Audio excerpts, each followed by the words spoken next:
الحمد للہ وکفیٰ وسلام علی عبادہ الذین اصطفیٰ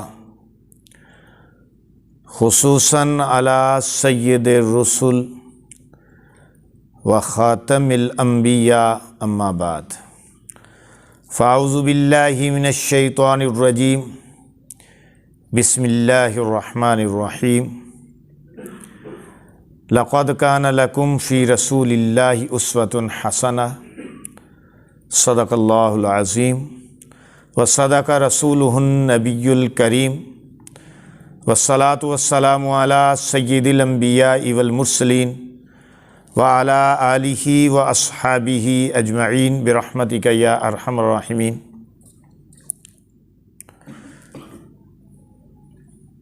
گرامی قدر سامعین کرام، یہ نشست جو انتہائی علمی نشست ہے اور مجھے اس بات سے بڑی خوشی ہوئی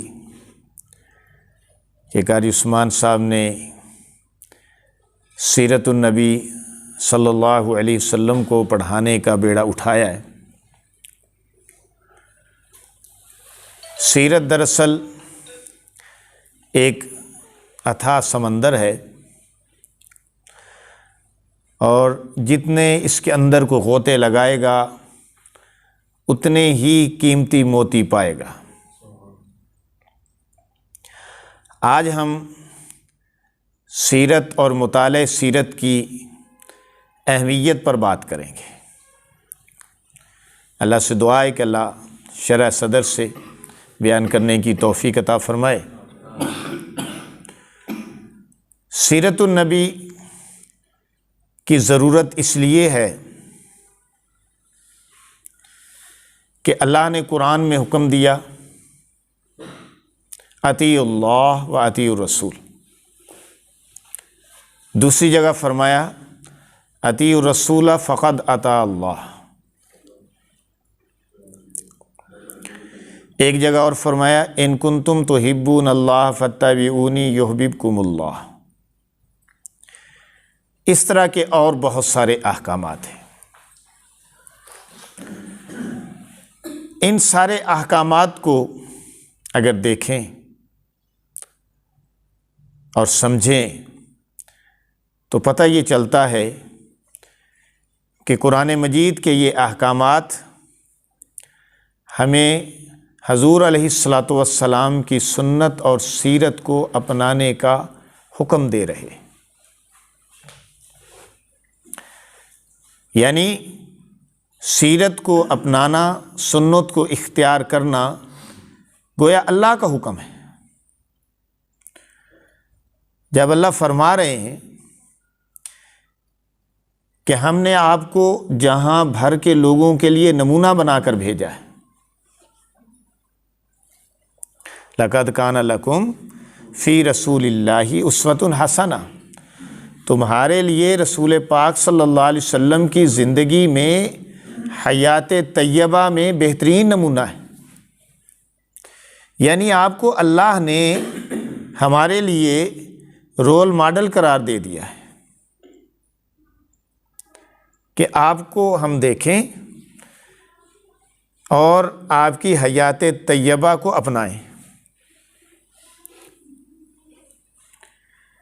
آپ کے تمام زندگی کے جو اعمال ہیں،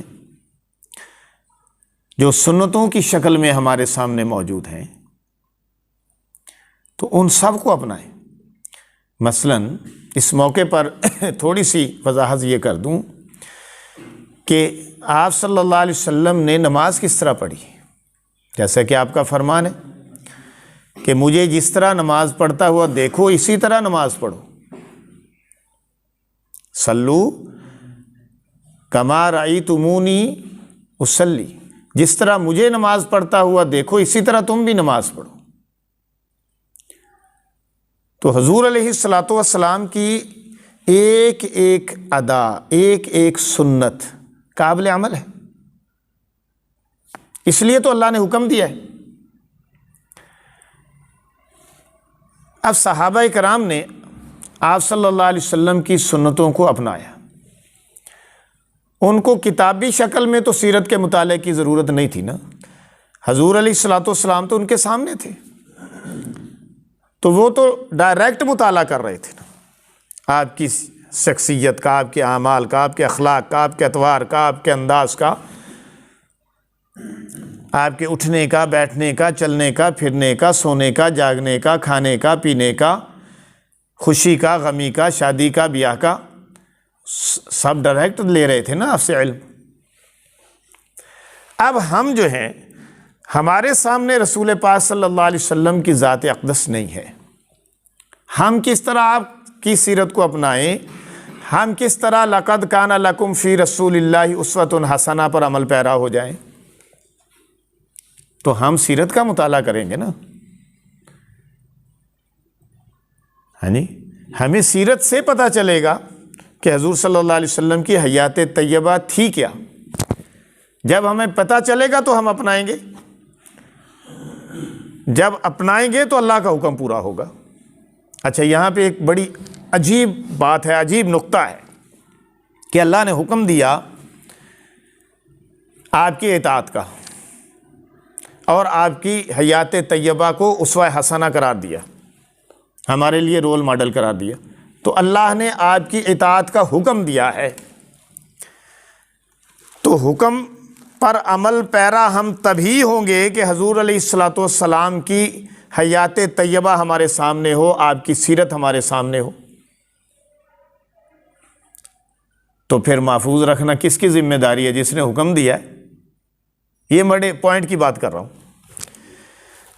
جس طرح اللہ نے ذمہ داری لی قرآن کو محفوظ رکھنے کی، اس کی حفاظت کرنے کی، اسی طرح اللہ کے حکم ہی کا تقاضا ہے کہ وہ اپنے نبی کی حیات طیبہ کو بھی محفوظ رکھے، اور وہ اس نے رکھی، اور وہ سیرت کی شکل میں ہمیں یہ ملے گی کہاں سے؟ ہمیں یہ سیرت النبی کی کتابوں سے ملے گی، احادیث سے ملے گی۔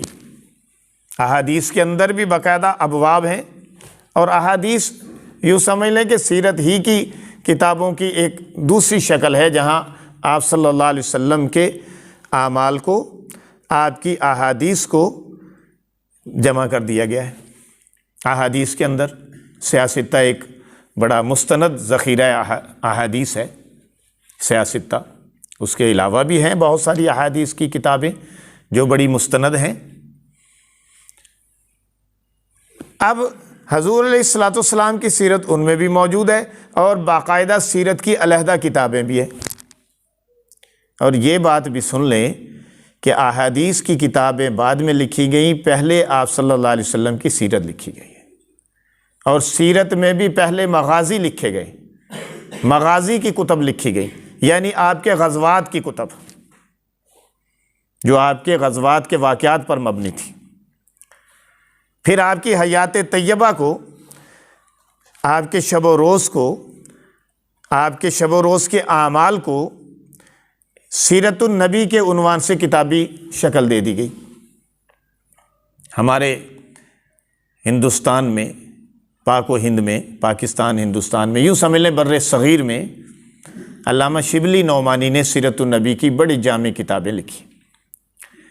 اس کے بعد جتنی بھی اردو کی کتابیں ہیں انہی سے روشنی لے کر لکھی گئی ہیں۔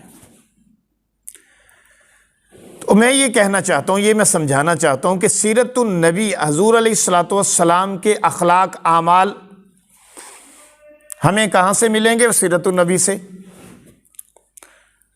تو سیرت النبی کا مطالعہ ضروری ہو گیا، چاہے وہ خود آپ کریں کسی عالم کی اس کو زیر نگرانی، اور چاہے آپ خود کر لیں، یا کسی عالم کے درس میں بیٹھ جائیں، یا کسی عالم کے زیر نگرانی کر لیں۔ زیر نگرانی میں نے اس لیے کہا کہ آپ اردو کی کتابیں ہیں، خود پڑھ سکتے ہیں، لیکن جب تک کسی عالم کی زیر نگرانی نہیں کریں گے، کئی موقع ایسے آتے ہیں، کئی مسائل ایسے آتے ہیں کہ جہاں آدمی کے دین سے ہی پھسل جانے کا خطرہ ہوتا ہے، اندیشہ ہوتا ہے۔ اس لیے علماء کہتے ہیں کہ قرآن کی تفسیر بھی خود نہ پڑھو، کسی عالم کی زیر نگرانی کسی عالم سے پڑھو۔ خود نہ کرو. بہت سارے مواقع ایسے آئیں گے جہاں سمجھ ہی نہیں آئے گی، تو وہاں سمجھنے کی ضرورت ہوگی. دوسری بات یہ ہے کہ سیرت حضور علیہ الصلاۃ والسلام کی یوں سمجھیے کہ ایک آدمی ہے، وہ پیدا ہوتا ہے، پھر وہ اپنے شب و روز گزارتا ہے، ماہ و سال پورے کر کے، اپنا وقت پورا کر کے وہ اس دنیا سے چلا جاتا ہے. تو پیدا ہونے سے لے کر اس کی موت تک سوانح عمری لکھی جاتی ہے. اب تو اتنا رواج نہیں ہے، پہلے یہ رواج تھا، بادشاہوں کی لکھی جاتی، وزراء کی لکھی جاتی، عمراء کی لکھی جاتی، سردار لکھواتے، پڑھے لکھے لوگ، شاعر، ادیب اپنی سوانح عمری لکھتے لکھواتے، یا ان کی وفات کے بعد لکھی جاتی، یا وہ اپنی حیات میں خود شروع کر دیتے اپنی زندگی کے شب و روز. تو سیرت جو ہے دراصل امام الانبیاء محمد الرسول اللہ صلی اللہ علیہ وسلم کی سوانح عمری ہے. آپ کی زندگی کے شب و روز، آپ کے ولادت سے لے کر، یہ موضوع علیحدہ ہے کہ آپ کی سیرت تو عالم ارواح سے شروع ہو گئی تھی، میں اس طرف نہیں جاؤں گا. اگر ہم آپ کی ولادت سے لیں، آپ کی ولادت سے لے کر آپ کی حیات طیبہ کے 63 سال پورے ہونے تک جو آپ صلی اللہ علیہ وسلم کے تمام افعال اعمال قلم بند کیے گئے ہیں، انہیں سیرت النبی کا نام دیا گیا ہے. انہیں سوانح عمری نہیں کہتے. کبھی آپ نے سنا کہ حضور پاک صلی اللہ علیہ وسلم کی سوانح عمری؟ وہ سوانح عمری ہی ہے، لیکن انہیں سیرت النبی کا نام دے دیا گیا. یہ میرے اور آپ کے نبی کا مقام ہے، آپ کا پروٹوکول ہے. تو گرامی قدر سامعین، اب پھر ہم دوبارہ سیرت النبی کی اہمیت کی طرف آ رہے ہیں کہ اللہ تعالیٰ نے قرآن مجید کے اندر آپ صلی اللہ علیہ وسلم کی ذات اقدس کو، ذات گرامی کو، آپ کی ہستی مبارک کو بہترین نمونہ قرار دیا ہے. اہل اسلام کو حضرت صلی اللہ علیہ وسلم کے اسوہ حسنہ پر عمل پیرا ہونے کا حکم دیا ہے. کس نے حکم دیا ہے؟ اللہ نے. لہذا سیرت النبی کو جانے بغیر حضرت صلی اللہ علیہ وسلم کے اسوہ حسنہ پر عمل نہیں ہو سکتا. لہذا یہ میں تعریف کرتا ہوں ان علماء کی کہ جنہوں نے یہ بیڑا اٹھایا ہے. ہاں، ہم جمعے میں کرتے ہیں باتیں، یہی باتیں ہوتی ہیں، انہی موضوعات کو اختیار کیا جاتا ہے کہ رسول اللہ صلی اللہ علیہ وسلم کی حیات طیبہ کے مختلف گوشوں پہ بات ہو، لیکن وہ مخصوص ہوتے ہیں. جب سیرت النبی ایک ترتیب سے شروع ہوگی تو ہمارے سامنے تمام احوال آئیں گے، اور جب ہمارے سامنے تمام احوال آئیں گے تو عمل کرنا آسان ہو جائے گا. دوسری بات یہ کہ جو دین اسلام کو جاننا چاہتا ہے، اسلام کو جو جاننا چاہتا ہے، سمجھنا چاہتا ہے، دین پر عمل پیرا ہونا چاہتا ہے، اس کو سیرت النبی کے مطالعے کی اشد ضرورت ہے. اس کے بغیر ممکن ہی نہیں ہے. لیکن آج اس بات کا پر بہت افسوس ہے کہ دیکھیں ہم اپنا بہت سارا وقت ضائع کر رہے ہیں، اور یہ بھی نہیں سوچتے کہ ہمیں ایک ایک لمحے کا حساب دینا ہے. ہم اپنا وقت موبائل پہ ضائع کر رہے ہیں، شارٹ ویڈیوز دیکھتے دیکھتے دیکھتے گھنٹوں گھنٹوں ہمارے گزر جاتے ہیں. فلمیں دیکھ رہے ہیں، گانے سن رہے ہیں، موبائل پہ گیم کھیل رہے ہیں، فضول میں وقت ضائع کر رہے ہیں. موبائل میں اتنے زیادہ آگے گزر گئے ہیں کہ نہ نماز کا خیال ہے، نہ تسبیح کا خیال ہے کہ جو ہمارے ذمے رسول پاک صلی اللہ علیہ وسلم نے مسنون تسبیحات لگائیں صبح و شام کی، نہ قرآن مجید کے تلاوت کا. اور تو چھوڑیں، اور کیا ہم نے کرنا ہے؟ قرآن مجید کی تلاوت تک کا ٹائم نہیں ہے. کس وجہ سے؟ جو مصروفیات تھیں زمانے کی وہ تو تھیں، جو فکر روزگار تھے وہ تو تھے، لیکن بالکل فارغ لوگوں کو ایسا انگیج کیا ہے موبائل نے کہ یقین مانیے ان کے اعمال کا، اخلاق کا، دین کا اس نے بالکل بیڑا بٹھا دیا. تو سیرت النبی کا مطالعہ ضروری ہے تاکہ ہمیں اپنے نبی سے محبت پیدا ہو، لگاؤ پیدا ہو. آگے چل کر ہم اور بھی بات کرتے ہیں چند پوائنٹوں پہ۔ قاری عثمان صاحب نے جب مجھے حکم دیا کہ آپ نے درس دینا ہے تو میں نے ادھر بیٹھے بیٹھے چند پوائنٹ 5-7 ہوں گے کہ انہوں نے کہا تھا 1 گھنٹہ، لیکن انشاءاللہ ہم گھنٹے سے پہلے ہی وائنڈ اپ کر دیں گے۔ تو میں نے سوچا کہ ان پوائنٹوں پہ بات کرنی چاہیے، تو وہ پوائنٹ جو ہے انہیں میں نے نوٹ کر لیے کہ پھر میں اپنی تقریر میں ادھر ادھر نہ جاؤں، انہی پوائنٹوں کے اندر رہوں۔ اب اللہ نے حکم دیا قرآن میں، ایک تو ہم نے دیکھا شروع میں جو آیت ہم نے پیش نظر رکھی، لَقَدْ كَانَ لَكُمْ فِي رَسُولِ اللَّهِ أُسْوَةٌ حَسَنَةٌ، کہ تمہارے لیے رسول اللہ صلی اللہ علیہ وسلم کی زندگی میں بہترین نمونہ ہے، گویا آپ ہمارے لیے رول ماڈل ہیں، گویا آپ ہمارے لیے آئینے کی مانند ہیں، کہ جس طرح بندہ آئینے کو سامنے رکھتا ہے اور اپنی شکل کو، اپنی ہستی کو سنوارتا ہے، بناتا ہے، اپنا میک اپ کرتا ہے، اپنے بال سنوارتا ہے، رسول پاک صلی اللہ علیہ وسلم کی ہستی کو، آپ کے اسوہ حسنہ کو یوں ہم سامنے رکھیں آئینے کی طرح، اور اپنے آپ کو آپ کی سنت کے سانچے میں سنواریں، ڈھالیں، سنت کا غازہ اختیار کریں۔ دنیا کے میک اپ کو چھوڑو، رسول پاک صلی اللہ علیہ وسلم کی سنت کو اپنائیں۔ ایک تو یہ آیت تھی، اور دوسری آیت پھر میں آپ کے سامنے یہ رکھتا ہوں کہ اللہ تعالیٰ نے اتباع رسول کو لازم اور فرض قرار دیا ہے۔ ہم تو کہتے نہیں سنت ہی ہے جی، سنت معمولی نہیں ہے، سنت تو نور ہے، سنت تو روشنی ہے، سنت تو دین کی طرف رہنمائی ہے۔ اگر آپ صلی اللہ علیہ وسلم کی سنت اتنی ضروری نہ ہوتی تو پھر اللہ پاک قرآن ہی کو بھیج دیتے، کہتے کہ میں نے آسان کر دیا ہے، یہ لو پڑھو۔ اللہ نے فرما تو دیا وَلَقَدْ يَسَّرْنَا الْقُرْآنَ فَهَلْ مِن مُدَّكِرٍ، ہم نے قرآن کو آسان کر دیا تو کون ہے جو تم میں سے غور و فکر کرے۔ قرآن تو آسان تھا، لیکن اللہ نے اپنے نبی کو قرآن دے کر بھیجا، اور اس ہستی کو دے کر بھیجا کہ اعلان نبوت سے پہلے بھی، بعثت سے پہلے بھی آپ صلی اللہ علیہ وآلہ وسلم کے اتنے زیادہ آپ کے کردار، آپ کے افکار کو لوگوں نے اس قدر پہچانا، آپ کی صداقت کو اس قدر پہچانا کہ صادق اور امین ہونے کا خطاب دیا۔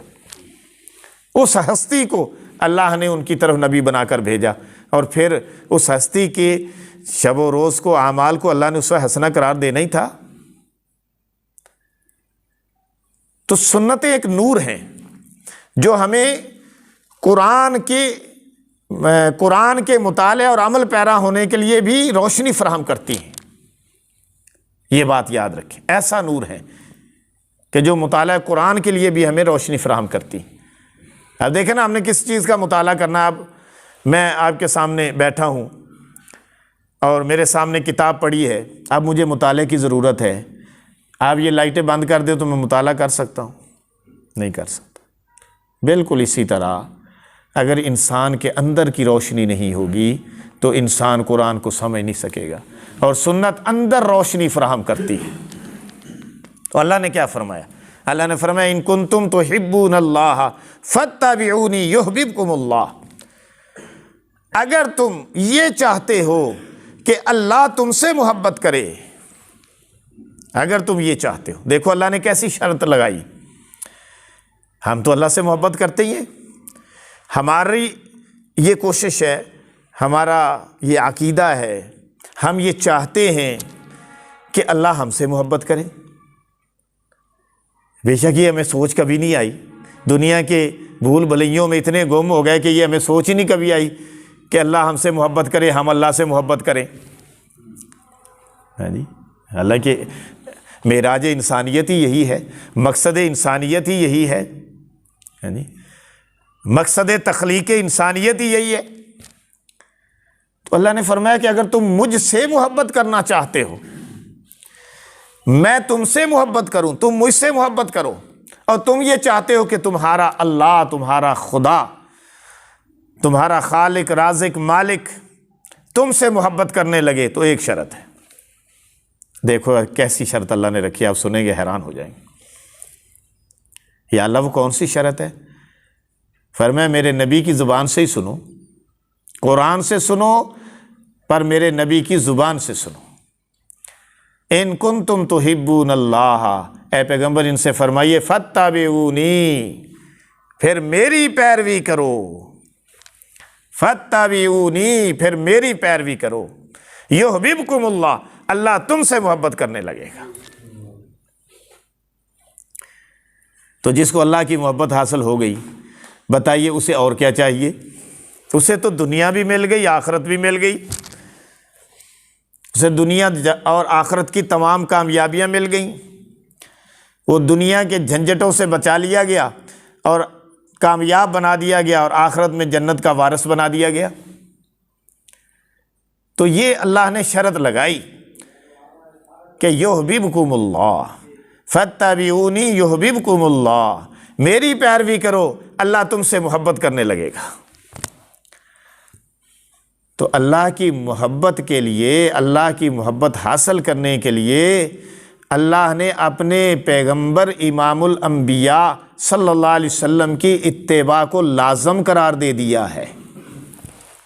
اس لیے میں نے کہا کہ اتباع رسول کو لازم اور فرض قرار دیا اللہ نے اپنی محبت کی شرط کے ساتھ۔ یہ کوئی معمولی بات نہیں ہے۔ تو اب یہاں سے آپ سوچ لیں کہ سیرت النبی کا مطالعہ کس قدر ضروری ہے اور اس کی اہمیت کتنی زیادہ ہے۔ دیکھیں نا، اب ہم نے تو سنتیں لینی ہے نا، لیکن وہ ملیں گی کہاں سے؟ مطالعہ سیرت سے۔ ہم نے تو سنتیں لینی ہے نا، سنتیں اپنانی ہے، تو ملے گی کہاں سے؟ حدیث کے مطالعہ سے۔ اب آگے چلیے، سیرت النبی سے معرفت کا تقاضا پورا ہوتا ہے، وہ یہ کہ آپ کے اخلاق، آپ کی صفات کو ہم سمجھتے ہیں۔ مثلا یوں کہہ لیجیے دوسرے الفاظ میں کہ اگر آپ کے اخلاق کو ہم سمجھنا چاہتے ہیں کہ میرے نبی کے اخلاق کیسے تھے، اگر ہم یہ سمجھنا چاہتے ہیں میرے نبی کی صفات کیسی تھی، تو پھر ہم کیا کریں گے؟ پھر ہم اس کے لیے سیرت النبی ہی کا مطالعہ کریں، آپ کی نبوت کے دلائل اور خصائص کی معرفت حاصل کریں گے۔ جب ہمیں پتہ چلے گا کہ ہمارے نبی صلی اللہ علیہ وآلہ وسلم کے کردار کیسے تھے، آپ صلی اللہ علیہ وسلم کا حوصلہ کیسا تھا۔ ایک یہودی آتا ہے، حضور علیہ الصلوۃ والسلام کے گلے میں پٹکا ڈال دیتا ہے اور اس کو بل چڑھاتا ہے، اتنے بل دیتا ہے کہ نبوت والی آنکھیں باہر آنے کو ہو جاتی ہیں۔ صحابہ کرام پاس کھڑے ہوئے ہیں، حضرت عمر آگے بڑھتے ہیں، دیگر صحابہ موجود ہیں، اس کے ہاتھ پہ تلوار کا دستہ مارتے ہیں، حضور صلی اللہ علیہ وسلم اس کو روکتے ہیں، فرمایا ٹھہرو ٹھہرو، کچھ نہ کہو، کچھ نہ کہو۔ یا رسول اللہ، یہ آپ کے ساتھ ایسا سلوک کر رہا ہے، ہم سے تو برداشت نہیں ہوتا۔ حضور علیہ السلام نے فرمایا صاحب مطالبہ ہے، میرے ساتھ اس کا کوئی مطالبہ ہے، ہاں بھی بولو کیا بات، سختی نہ کرو، بولو کیا بات۔ کہنے لگا کہ بلال آپ کے لیے قرض لے کر آیا تھا، واپس کرو۔ حضور نے فرمایا بلال، فرمایا یا رسول اللہ ابھی تو دن باقی ہیں، ابھی تو کچھ دن باقی ہیں۔ حضور نے فرمایا بھائی کیا ہو گیا تمہیں، ابھی کچھ دن باقی ہیں اور آ کر اتنی سختی کر رہے ہو۔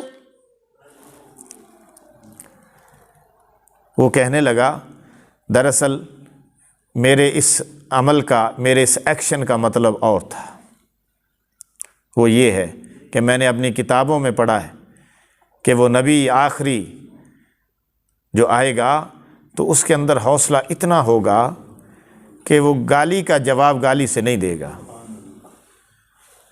اس کے اندر بردباری اتنی ہوگی کہ وہ سختی کا جواب سختی سے نہیں دے گا، اس کے دو کندھوں کے درمیان مہر نبوت ہوگی، اس کے اخلاق اتنے بلند ہوں گے کہ دشمنوں کو بھی معاف کرے گا۔ تو اب دیکھیں آپ کہ حضور صلی اللہ علیہ وسلم کے سیرت نے، آپ کے کردار نے کس قدر اس آدمی پہ اثر ڈالا کہ وہ مسلمان ہو گیا۔ آپ صلی اللہ علیہ وسلم کے اعمال کو دیکھ کر کافر مسلمان ہوئے، معجزات کو دیکھ کر اتنے نہیں مسلمان ہوئے جتنے آپ کے اعمال کو دیکھ کر مسلمان ہوئے۔ معجزات تو اپنی جگہ پر۔ پھر ہم اگر سیرت النبی کا مطالعہ کرتے ہیں تو جیسے میں نے عرض کیا کہ سیرت النبی کے مطالعے کے بغیر قرآن فہمی ممکن نہیں۔ اب یہاں اور طرف بھی موضوع جاتا ہے لیکن میں اس طرف نہیں جاؤں گا کہ جو حضور علیہ الصلوۃ والسلام کے حدیث کے منکر ہیں، منکرین حدیث، اللہ معاف فرمائے، اب وہ ٹھوکریں کھا رہے ہیں کہ قرآن مجید فرقان حمید کی تفسیر، قرآن کی وضاحت، قرآن کے احکامات کی تشریح حدیث پاک سے ہوتی ہے، جس میں آپ صلی اللہ علیہ وسلم کی سیرت بھی شامل ہے۔ تو میں عرض یہ کر رہا تھا کہ سیرت النبی سے معرفت کا تقاضا پورا ہوتا ہے کہ آپ کے اخلاق اور صفات کو سمجھے اور آپ کی نبوت کے دلائل اور خصائص کی معرفت حاصل کرے۔ سیرت النبی حضور علیہ الصلوۃ والسلام اور آپ کے صحابہ کرام کے واقعات سے لبریز ہے۔ جب آپ صلی اللہ علیہ وسلم کی واقعات پڑھے گا کہ آپ اٹھے کیسے، بیٹھے، جیسے میں نے ایک واقعہ آپ کے سامنے نمونے کے طور پر رکھا، تو پھر آپ صلی اللہ علیہ وسلم سے محبت اس سے پیدا ہوگی۔ پھر صحابہ کرام کے واقعات پڑھے گا، سیرت میں جب آپ صلی اللہ علیہ وسلم کے واقعات آ رہے ہیں کہ آپ کہیں تبلیغ کے لیے جا رہے ہیں، ہاں جی، کہیں آپ جو ہے وہ برسر پیکار ہیں دشمنوں کے خلاف، اسلام کے دشمنوں کے خلاف، تو صحابہ کرام بھی ساتھ ساتھ ہیں، غزوات ہیں، معاملات ہیں۔ جب آپ صلی اللہ علیہ وسلم منبر پر تشریف لاتے ہیں، کچھ فرماتے ہیں، صحابہ کرام سوال کرتے ہیں، تو صحابہ کرام تو ساتھ ساتھ ہیں نا۔ تو پھر کیا ہوگا سیرت کے مطالعے سے کہ حضور علیہ الصلوۃ والسلام سے بھی محبت پیدا ہوگی اور آپ کے اصحاب پاک سے بھی محبت پیدا ہوگی، اور ایک مسلمان کے ایمان میں، ایقان میں اضافہ ہوگا، اور اس کا ایمان اور ایقان مضبوط ہوں گے۔ حضور علیہ الصلوۃ والسلام کی حیات طیبہ میں ہر شعبہ ہے زندگی سے تعلق رکھنے والوں کے لیے بھی رہنمائی موجود ہے۔ مثلا اگر ایک باپ ہے تو حضور علیہ الصلوۃ والسلام کا نمونہ آپ کے سامنے بطور باپ کے موجود ہے کہ آپ فاطمہ کے ابا ہیں۔ اگر کوئی مصلح ہے، اصلاح کرنے والا ہے، تو رسول پاک صلی اللہ علیہ وسلم کا نمونہ موجود ہے کہ آپ مصلح ہیں۔ اگر کوئی امام ہے تو رسول اللہ صلی اللہ علیہ وسلم مسجد نبوی کے امام ہیں۔ اگر کوئی جج ہے تو رسول پاک صلی اللہ علیہ وسلم مدینہ کی ریاست کے جج بھی ہیں، چیف جسٹس بھی ہیں۔ اگر کوئی مجاہد ہے تو رسول اللہ صلی اللہ علیہ وسلم مجاہدوں کو کمان کر رہے، کمانڈر ان چیف ہے تو رسول اللہ صلی اللہ علیہ وسلم جنگ بدر میں، احد میں، دیگر غزوات میں کمانڈر ان چیف کے فرائض سر انجام دے رہے۔ تو رسول پاک صلی اللہ علیہ وسلم نے ہر شعبہ ہائے زندگی کے لیے نمونہ چھوڑا ہے۔ لہٰذا اگر کوئی شاگرد ہے، استاد ہے، پیر ہے، مرید ہے، امام ہے، مقتدی ہے، اگر کوئی والد ہے، ہر لحاظ سے رسول اللہ صلی اللہ علیہ وسلم کا طریقہ اس کے لیے موجود ہے۔ تو اس لیے سیرت کے مطالعے سے ہمیں یہ رہنمائی بھی ملے گی، اور پھر مطالعہ سیرت سے ہمیں قرآن کو، حدیث کو سمجھنے کے لیے مدد ملے گی۔ پہلے سیرت کا مطالعہ، جب ہم سیرت کا مطالعہ کریں گے، قرآن و حدیث ہماری سمجھ میں، قرآن ہماری سمجھ میں آنے لگے گا، حدیث ہماری سمجھ میں آنے لگے گی۔ سیرت النبی سے واقفیت اور مطالعہ سے عقیدہ، ایمان، شریعت، اخلاق، تفسیر، حدیث، سب کے لیے رہنمائی ملے گی۔ رسول اللہ صلی اللہ علیہ وسلم نے کن حالات میں دین کا فریضہ سر انجام دیا، یہ ہمارے سامنے آئے گا کہ دین ہم تک آسانی سے نہیں پہنچا۔ حضور علیہ الصلوۃ والسلام کی حیات طیبہ کا 13 سالہ دور دیکھیے نا کہ کیسا تھا۔ 13 سال شب و روز کی محنت اور مشرکین مکہ کی طرف سے مزاحمت، اور رسول پاک صلی اللہ علیہ وسلم اور آپ کے چند رفقا صحابہ کرام جو ایمان لائے ان کو تکلیفیں۔ حضور علیہ الصلوۃ والسلام کی گردن پاک پر کبھی اوجڑی پھینکی جا رہی ہے، کبھی راستے میں کانٹے بچھائے جا رہے ہیں، کبھی آپ صلی اللہ علیہ وسلم کا رستہ روکا جا رہا ہے، کبھی آپ صلی اللہ علیہ وسلم پر آوازیں کسی جا رہی ہیں، کبھی آپ پر جو ایمان لانے والے ان کو تکلیفیں دی جا رہی ہیں۔ آپ صلی اللہ علیہ وسلم ایک مرتبہ بیت اللہ شریف کے صحن میں چلے گئے اور آپ نے وہاں دعوت دینی شروع کی تو مشرکین مکہ آپ پر ٹوٹ پڑے۔ آپ سجدے کی حالت میں تھے کہ عبداللہ بن معیط نے آ کر رسول پاک صلی اللہ علیہ وسلم کی گردن پر اوجڑی رکھ دی۔ حضرت فاطمہ رضی اللہ تعالی عنہا نے آ کر دھوئی، ہٹائی، صاف کی اور ان کافروں کو برا بھلا کہا کہ یہ تم نے کیا کیا، تم نے اچھا نہیں کیا، تم کس شخص کے ساتھ، کس آدمی کے ساتھ ایسا کر رہے ہو جو تمہیں بھلائی کا حکم دیتا ہے۔ رسول اللہ صلی اللہ علیہ وسلم پر کیا کیا امتحانات نہیں گزرے۔ شیب ابی طالب کے اندر 3 سال کے لیے قید کر دیا گیا، سوشل بائیکاٹ کر دیا گیا۔ نبوت کے 10ویں سال میں ابھی آپ مکہ میں تھے کہ رسول پاک صلی اللہ علیہ وسلم نے ان لوگوں سے جو ہے مکہ والوں سے کہ یہ تو ایمان نہیں لا رہے، تنگ آ کر بستی طائف کا، وادی طائف کا سفر کیا تو وہاں ان لوگوں نے کیا کہا، کیا کیا؟ 3 میل تک پتھر مارے۔ وہ سینہ جس کے اندر نور حق مستور رہتا تھا وہی اب شک ہوا جاتا تھا جس سے خون بہتا تھا۔ وہ ابر لطف جس کے سائے کو گلشن ترستے تھے اسی کے جسم پر طائف میں پتھر برستے تھے۔ ایک عالم تھے، تبلیغی جماعت میں چلے گئے، یہ حال ہی کا واقعہ ہے۔ تو ایک دروازے پر گئے تو کسی بدماش کا دروازہ تھا، تو اس نے باہر نکلتے ہی اس عالم کے منہ پہ تھپڑ رسید کر دیا۔ اس کی آنکھوں میں آنسو آ گئے، رونے لگا۔ تبلیغی جماعت والے آگے بڑھے کہ اس کو روکیں، سمجھائیں اس آدمی کو جس نے تھپڑ مارا بدماش کو۔ تو انہوں نے کہا نہیں، مجھے جو مزہ آ رہا ہے نا اور جو مجھے سمجھ آ گئی ہے، میں 30 سال ہو گئے تقریریں کرتے ہوئے، درس و تدریس کرتے ہوئے، اس تھپڑ کے بعد آج جو مجھے بات سمجھ میں آئی ہے وہ پہلے نہیں آئی تھی۔